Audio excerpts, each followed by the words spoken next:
kami akan kembali lagi dengan sejumlah laporan menarik lainnya. Nantikan kami pada segmen akhir seputar Aceh setelah yang satu. Ya pemirsa, terima kasih Anda masih tetap setia bersama kami di seputar Aceh dan kita berada di segmen akhir.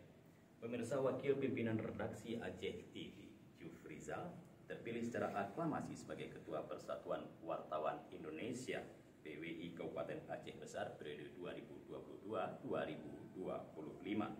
Jufrizal terpilih secara aklamasi pada konferensi Kabupaten Konferkap ke-1 PWI Kabupaten Aceh Besar di Aula PWI Aceh pada Kamis 14 April 2022.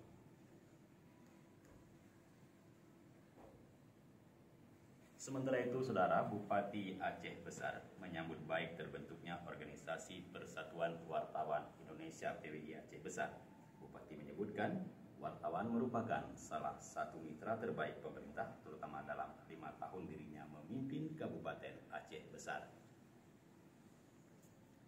Ya pemirsa, dengan berakhirnya informasi ini maka berakhir pula kebersamaan kami menemani Anda dalam program seputar Aceh malam ini. Terima kasih atas kebersamaan. Kami mohon pamit undur diri dari hadapan Anda. Wabillahi taufiq wal hidayah. Wassalamualaikum warahmatullahi wabarakatuh. Sampai jumpa.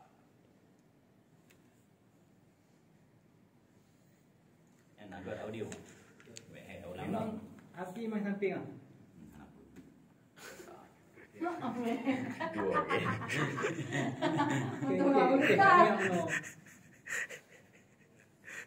Edun game.